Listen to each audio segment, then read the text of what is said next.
فَإِذَا قَضَيْتُمُ الصَّلَاةَ فَاذْكُرُوا اللَّهَ قِيَامًا وَقُعُودًا وَعَلَى جُنُوبِكُمْ فَإِذَا اطْمَأْنَنْتُمْ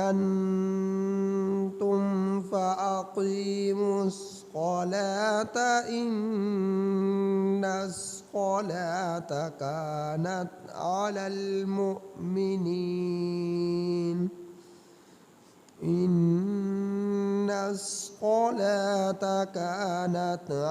المؤمنين كتابا موقوتا ولا تهنوا في ابتغاء القوم إن تكونوا تعلمون فإنهم يعلمون كما تعلمون وترجون من الله ما لا يرجون وكان الله عليما حكيما۔ یہ سورۃ النساء کی آیت نمبر 103 تا 104 آپ احباب کے سامنے تلاوت۔ ان آیات کریمہ کا ترجمہ یہ فَإِذَا قَضَيْتُمُ الصَّلَاةَ، پھر جس وقت تم لوگ نماز پوری کر لو، ادا کر لو، قائم کر لو، فَاذْكُرُوا اللَّهَ، تو یاد کرو تم لوگ اللہ کو، قیامًا، کھڑے ہونے کی حالت میں، وقعودا، اور بیٹھنے کی حالت میں، وعلی جنوبکم، اور اپنے پہلو کے بل، فَإِذَا اطْمَأْنَنْتُمْ، پھر جس وقت تم لوگ مطمئن ہو جاؤ، فَأَقِیمُوا الصَّلَاةَ، تو قائم کرو تم لوگ نماز کو، إِنَّ الصَّلَاةَ، بے شک نماز، کانت علی المؤمنین، مومنوں پر، کتابا موقوتا، مقررہ وقت کے اندر لکھی ہوئی ہے، فرض کی ہوئی ہے۔ ولا تہنوا، اور تم لوگ سستی نہ کرو، فی ابتغاء القوم، قوم کے تلاش کرنے میں، ان تکونوا تعلمون، اگر تم لوگوں کو زخم پہنچا ہے، اگر تم لوگ زخمی ہوئے ہو، فَإِنَّهُمْ يَعْلَمُونَ، تو بے شک یہ لوگ بھی زخمی ہوئے ہیں، کما تعلمون، جس طرح تم لوگ زخمی ہوئے ہو، وَتَرْجُونَ مِنَ اللَّهِ، اور تم لوگ امید رکھتے ہو اللہ کی، اور تم لوگ امید رکھتے ہو اللہ سے، ما، اس چیز کی، لا یرجون، جس کی وہ لوگ امید نہیں رکھتے، وَكَانَ اللَّهُ، اور اللہ تعالی، علیمًا حکیمًا، خوب جاننے والے، حکمت والے۔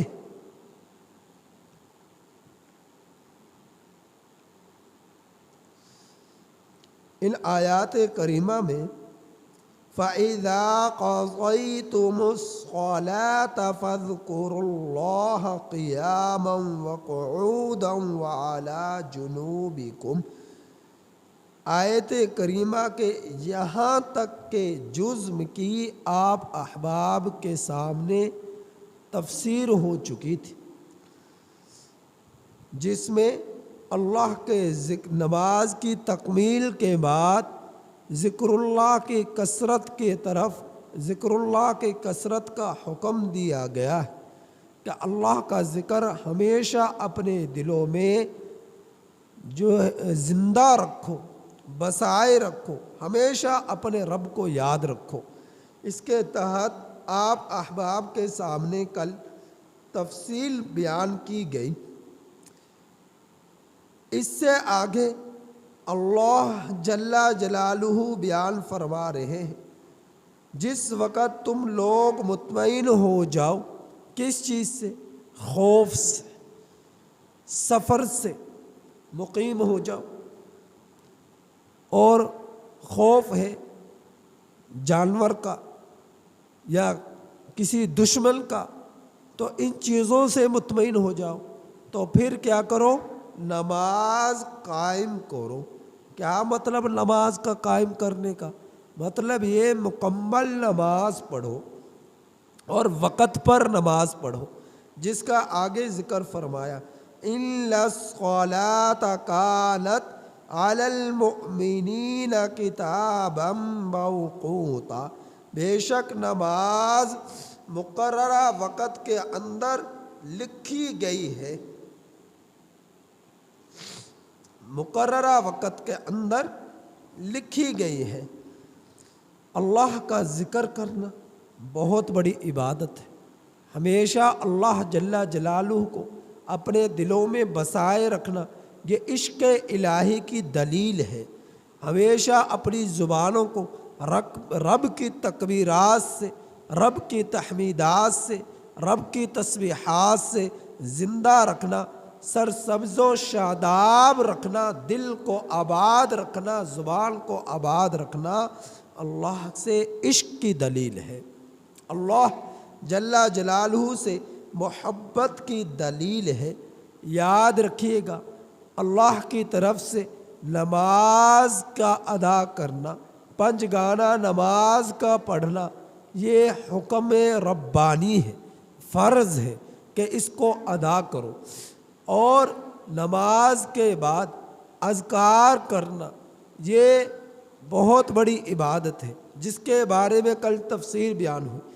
لیکن فرض نماز کے علاوہ اذکار سے بھی بڑھ کر آپ کی زبانوں پر ذکر رہے، آپ کے ہاتھوں پر تصویر رہے، آپ کی زبانوں پر ذکر رہے، آپ کے ہاتھوں پر تصویر رہے، آپ نفلی نمازیں پڑھیں، اس سے بھی افضل ترین عمل جو ہے وہ مسائل کا سننا ہے، مسائل کا سننا ہے، حدیث کا سننا ہے، تفسیر کا سننا ہے۔ یوں سمجھ لیجئے کہ ایک شخص پورے دن بیٹھ کر تسبیحات پڑھتا جا رہا ہے، ہزاروں تسبیحات اس نے پڑھ لی، ہزاروں مرتبہ اللہ کا ذکر اس نے کر لیا، اور ایک شخص نے 5 منٹ بیٹھ کر درس قرآن سن لیا، تفسیر سن لی، حدیث سن لی، مسائل سن لیے، تو یہ جو پورے دن تسبیحات پھیرتا رہا ہے، پوری رات